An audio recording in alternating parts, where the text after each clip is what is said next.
Անվտանգությունը դա չի նշանակում, եթե մենք մտնում ենք որևէ անվտանգային դաշինքի մեջ, դա չի նշանակում, որ մենք պատրաստվում ենք պատերազմի, առավել եւս Թուրքիայի դեմ, ոչ։ Դաշինքները ստեղծվում են, որպեսզի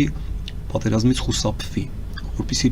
երկրները ստիպված չլինեն պատերազմի։ Պատերազմում երկու դեպքում, երբ որ անչափ թույլ են կամ չափազանց ուժեղ։ Մենք ակնհայտորեն թույլ իրավիճակում ենք։ Դուք հարց եք տալիս, թե ինչ երաշխիքներ կարող է ստանալ Հայաստանը։ Երաշխիքները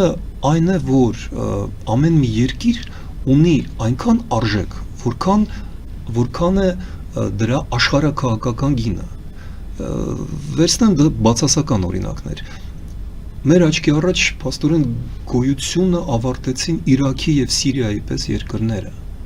Երբևէ չեմ ասում, որ դրանք պատմականորեն Բաբելոնի եւ Ասորեստանի ժառանգորդներն են,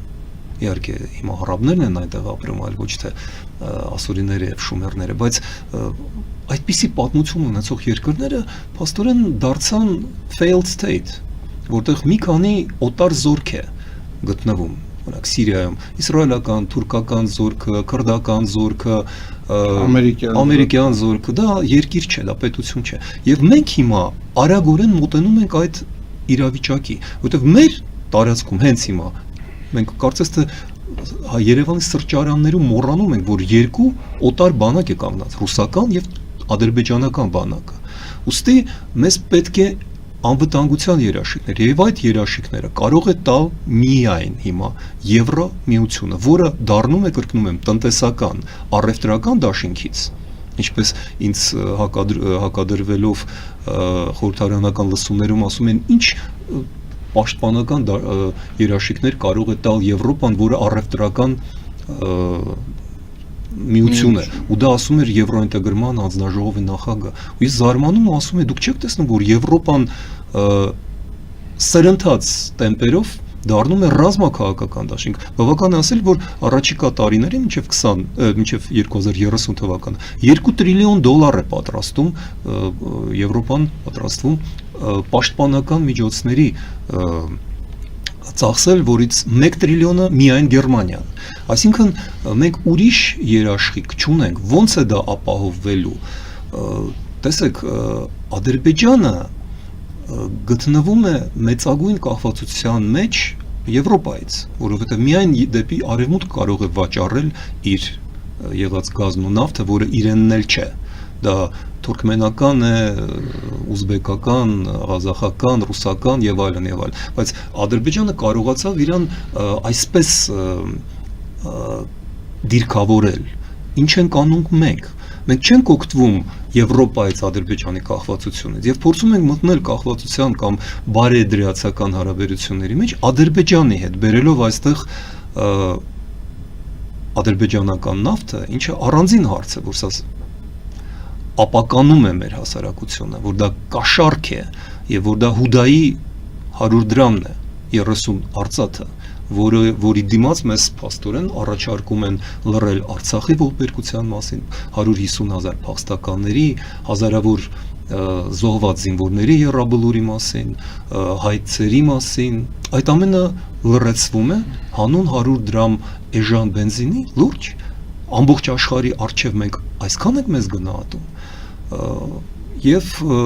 այն որ Թուրքիան էլ է մեծապես կախված Միացյալ Նահանգների եւ Եվրոպայի տնտեսական, չեմ ասում ռազմական բարեաճությունից, դա էլ է ակնհայտ։ Միացյալ Նահանգները հրաժարվում են օրինակ Թուրքիային վաճառել F-35 գերարդիական օդանավերը, բայց հսկայական քանակությամբ վաճառում են դա Հունաստանին, որը Թուրքիայի բնական ախոյանն է։ Այսպես երկար կարելի է շարունակել, բայց ուզում եմ ասել ամենակարևորը, սոցիալ-տնտեսական, քաղաքական, քաղաքակրթական առումներով մենք չենք կարող գոյատևել թուրք-ադրբեջանական կամ ռուս-թուրք-ադրբեջանական դաշինքում, ինչ ենք մենք այնտեղից ստանում։ Էժան գազ, դրա համար կա Իրանը։ Իմիջիալուց մոռացա ձեր հարցը, ինչպես կանդրադառնա Իրանը դրան։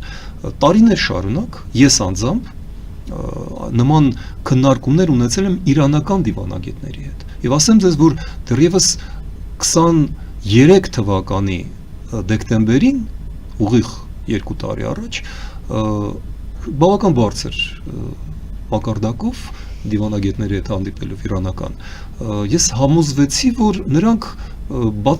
բոլորովին էլ չեն բացառում նման զարգացումները, իրենց անհանգստացնում էր արդյոք կգա ամերիկյան բանակը մեր պատկերացմամբ այստեղ, իհարկե ոչ մի ամերիկյան բանակ չի գա ու պետք էլ չի որ գա եվրոպական զորքերը կամ խաղաղապահները բավական էին եւ իրենք տեսան, որ Եվրոպան ուղարկեց արդեն դիտորդներին, որոնք շատ հեշտ կարող են դառնալ եվրոպական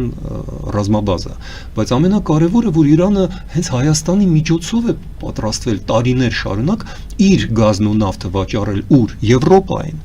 որտեղ ոչ Ադրբեջանը, ոչ Իրանը դեպի արևելք վաճառելու բան չունեն, այնտեղ արաբական երկրներն են, այնտեղ Ռուսաստանն է, այնտեղ Միջին Ասիան է, որը ունի այդ բարիքներից եւ նավթ, եւ գազ, եւ բամբակ, միայն դեպի Եվրոպա կարող են վաճառել։ Եվ այստեղ է գտնվում մեր աշխարհաքաղաքական արժեքը, որ մենք Իրանի եւ Եվրոպայի շահերի համընկնող կետն ենք։ Ու նաեւ Հնդկաստանի, իսկ որոշ ժամանակ անց ես վստահորեն ասում եմ, նաեւ Չինաստանի, որովհետև ես նաև չինական դիվանագետների կարծիքը այդ մասին գիտեմ, իրենք դա չեն բարձրաձայնում, բայց իրենք շատ լավ հասկանում են, որ իրականացվող Թուրանի ծրագիրը իրենց բոլորովին չի ուրախացնում եւ իրենք ուղղակի լուր, բայց շատ լուրջ աշխատանք են կատարում, որ դա տեղի չունենա եւ Կենտրոնական Ասիայի երկրները չընկնեն Թուրքիայի լծի տակ։ 25 թվականը այս առումով պատմական է, որովհետև փաստորեն Հայաստանի իշխանությունները ի կատար են ածել այն տեսլականը, որը իրենց մեջ վաղուց կար, եւ դա գալիս էր Լևոն Տեր-Պետրոսյանից, թեև հիմա Տեր-Պետրոսյանը հրաժարվում է դրա հեղինակային իրավունքներից, բայց փաստորեն Փաշինյանը ոչ մի նոր բան այս առումով չի ստեղծել։ Դա այստեղ անվանում են ռեգիոնալիզմ, դիվերսիֆիկացիա եւ Փաշինյանը փաստորեն հասավ նրան, որ առաջարկում է 4-րդ հանրապետություն, նոր իրական Հայաստան, ինչ է սա նշանակում։ Փաշինյանի թիմը, որովհետեւ դա միայն Փաշինյանը չէ, այնտեղ կան գաղափարախոսներ, որոնք անկեղծ հավատում են, որ պետք է լինի հենց այսպես, որ Հայաստանին պետք չէ այդ ազնվական, ասպետական ոգին, որ մեր ազգային ազատագրական պայքարը դա ծիծաղի առարկա է, որ դա միայն խանգարում է մեզ, իրենց է ավելի ճիշտ խանգարում, եւ մեկը մյուսի ետևից շատ հետեւականորեն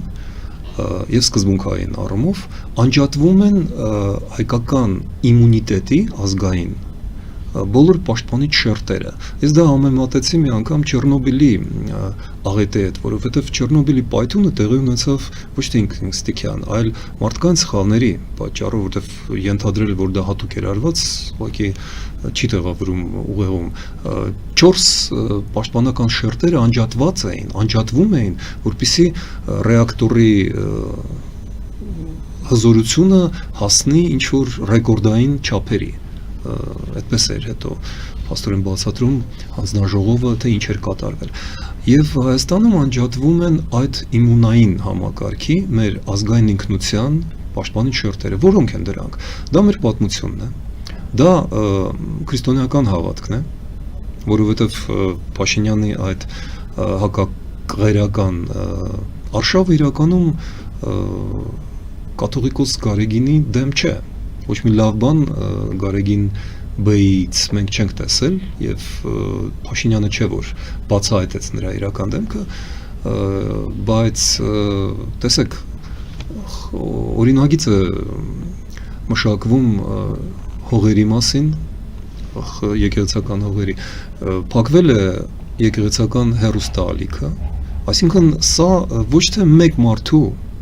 դեմ է, սա ողջ եկեղեցու դեմ է։